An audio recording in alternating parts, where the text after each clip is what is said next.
قوتابخانەی کۆشەوە بە خێراتنێکی گەرم لە میوانی عزیز و خۆشەویستەکان دەکەم.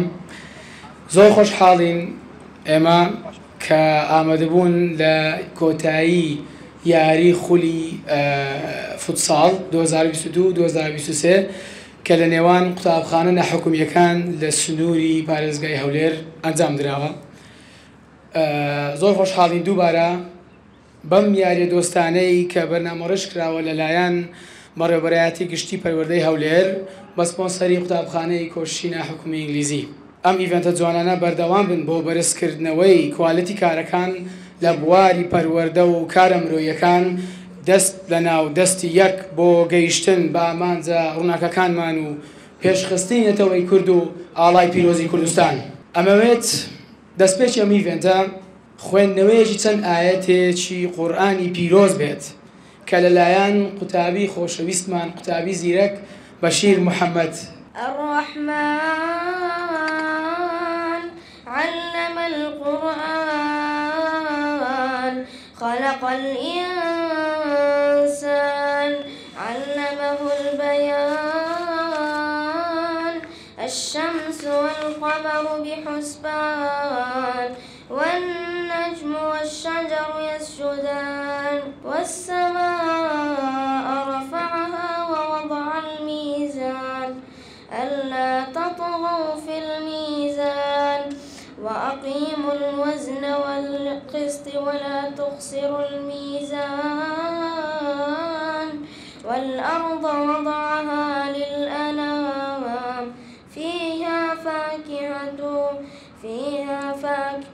فيها فاكهة والنخل ذات الأكمام والحب ذو العصف والريحان فبأي آلاء ربكما تكذبان خلق الإنسان من صلصال كالفخار وخلق الجان من مارج من نار فبأي آلاء ربكما تكذبان منداڵم وەک گۆڵگەشم وا لە باخچەی کۆششم، قوتابیم تیشکی گەشم وا لە قوتابخانەی کۆششم. بەڕێزان پێم خۆشە چەند مێژوویەک لەبارەی قوتابخانەی کۆششەوە پێتان بگەینم کە ئەویش قوتابخانەی کۆششی ناحکومی ئینگلیزی لە ساڵی 2018 دامەزراوە و هەر لە هەمان ساڵدا دامەزراندنی پرۆسەی خوێندنی ساڵی 2018-2019 تێدا دەستی پێکرد. هەر لە ساڵ یەکەمی خوێندن کۆشش توانی بێتە جێگای شانازی دایک و باوکان ڕەزامەندی وەزارەتی پەروەردە و هەر بۆیەش لە ئەزمموی ساڵی یەکەمی قوتابخانەی کۆشش لە هەڵسەنگاندنی قوتابخانە ناحکومیەکاندا توانی پلەی پێنجەم لە ئاستی 59 قوتابخانەی ناحکومی بە هەڵسەنگاندنی پلەی نایاب بە نمرەی 97.2 کە ئەوەش دەستکەوتێکی مەزم بوو بۆ ئەو قوتابخانە بچکۆلارەیە. گشتاف و کارگەری مامۆستایانی کۆشش دڵسۆزانە بەتینانە لە کارەکانیان لە ئەستۆ گرتووە. جێبەجێکردنی ستاندارە نێودوڵەتیەکان ئی پەروەردە و فێرکردن لە قوتابخانەکەماندا توانین ببین ئەندام لە دامەزراوی AIAA لە وڵاتە یەکگرتوەکانی ئەمریکا. لەسەر داوای دایک و باوکان لە کارەکانی کۆشش بۆ مای ڕەزامەندی ئەوان بە هاوکاری وەزارەتی پەروەردە و بەڕێوەبەرایەتی گشتی پەروەردە توانیمان باخچەی منداڵانی کۆششدا مەزرێنین. دوای 5 ساڵی پتر پڕ لە کۆشش و ماندووبوون و کۆڵەدان و ڕوو کۆشش توانی ببێتە خاوەنی باڵەخانەیەکی جوانی پێشکەوت و تایبەت بەخۆی بۆ زیاتر خزمەتکردنی منداڵە چاوەشەکان. باڵەخانەکە هەڵبەتە لەسەر پارچە زەویەکی 3000 مەتری دروست کراوە و بە شێوازێکی مۆدێرن. هەر لە هەمان ساڵدا باخچەی منداڵانی کۆشی دووەم دامەزرا.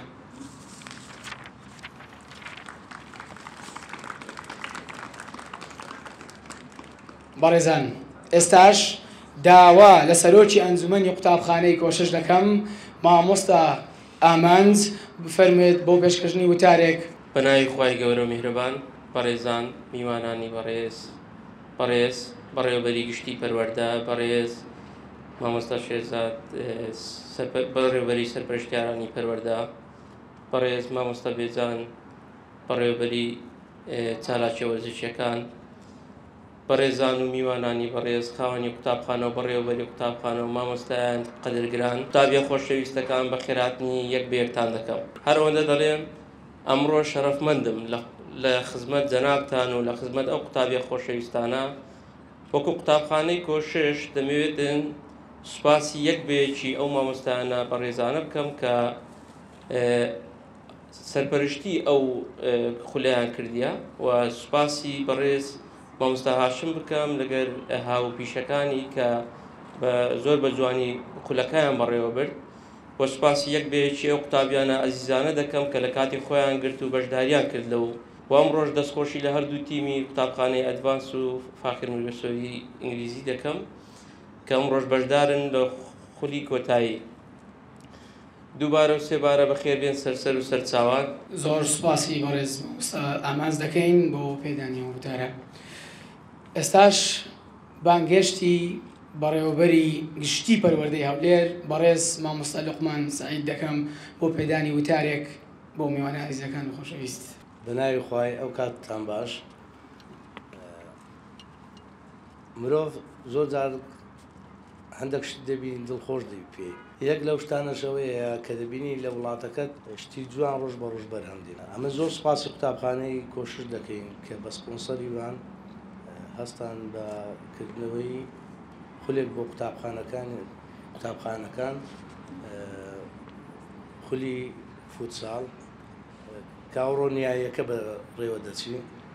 هیوادارین ئەو تیپانێکە بەسەر دەکەون تیپەکان دیکەش چوچی سەرکەوتنی تێدایەوە سەرکەوتن و ئەوی دیکەش هەر دەبی وەنیا دۆڕان و برنەوەی تێدایە کەسیان دڵگران نەبن.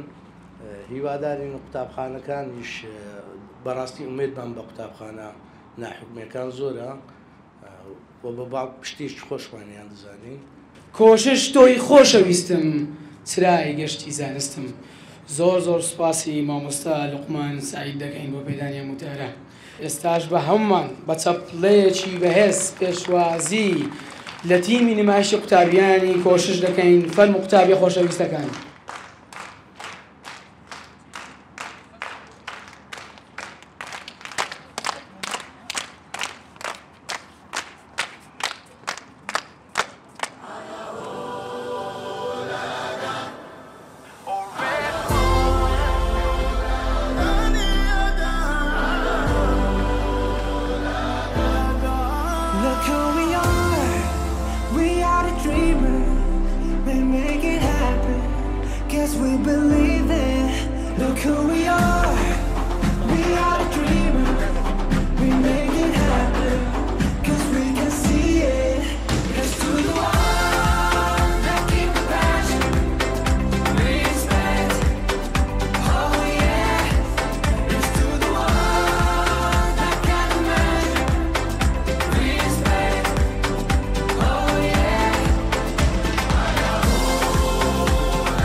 زۆر سپاس بۆ ئەم نمایشە جوانە.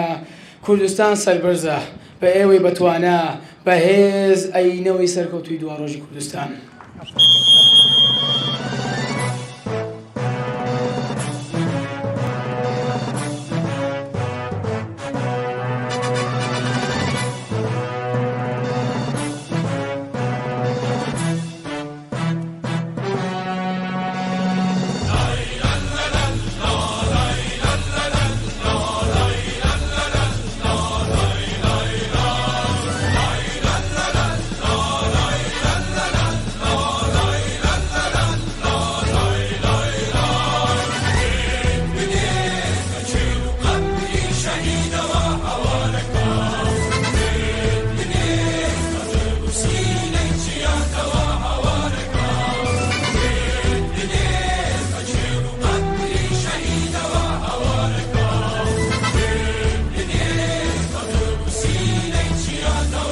ئەمەش کۆتایی گەیمی یەکەم بوو، لەشتان ساغ بێت، دەستان خۆش بە یاریەکی زۆر جوان بوو. کۆشش دەکەین هەموو کات بۆ بەرزی ئاڵای وڵات، بە کۆشش و بە خوێندن دەڕوێن بەرەو سەرکەوتوو. بە وەرگرتنی کەشێکی ئارام بە پێکەوە پێشوازی لە تیمی کۆنگفو بکەین بۆ پێشکەشکردنی نمایشێکی زۆر جوان. فەرموون.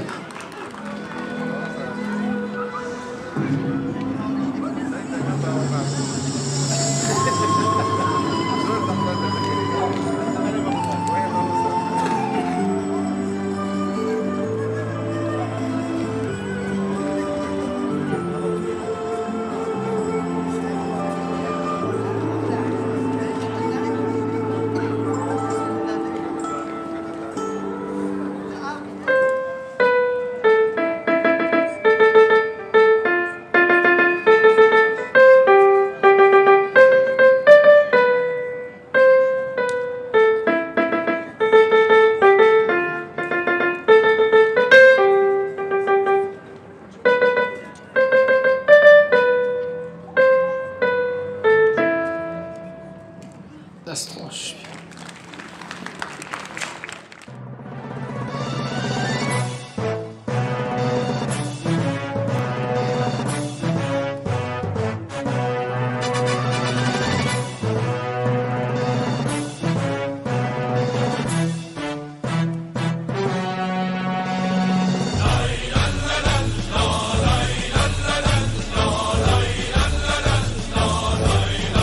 پیرۆزبایی لە قوتابخانەی ئەدڤانس دەگەڕم بۆ سەربردنە و دەستخۆشی لە قوتابخانەی فاخری مەرگەسۆری دەکەین کە تا ئێستا بەومان هەنە گەیشتوون بە نهێنی بە کۆتایی.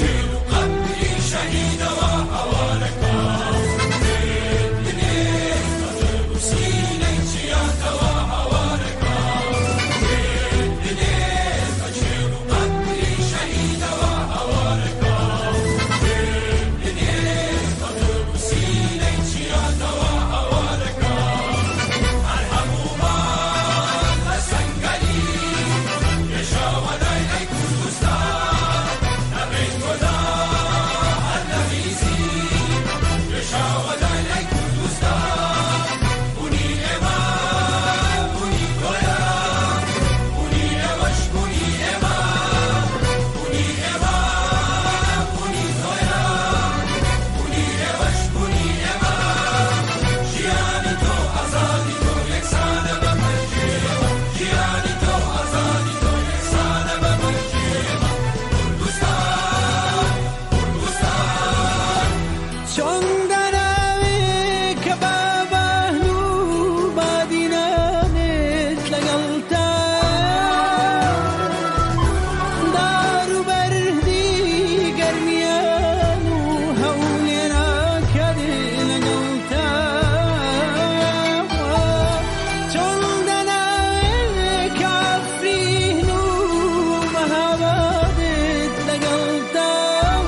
دەستی شەید ببرژێنن کوردستان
نوێنەری قوتابخانەی کۆچس بفەرمێت بۆ وەرگرتنی خەڵاتی تایبەتی قوتابخانەی فاخیر مێرگە سۆری.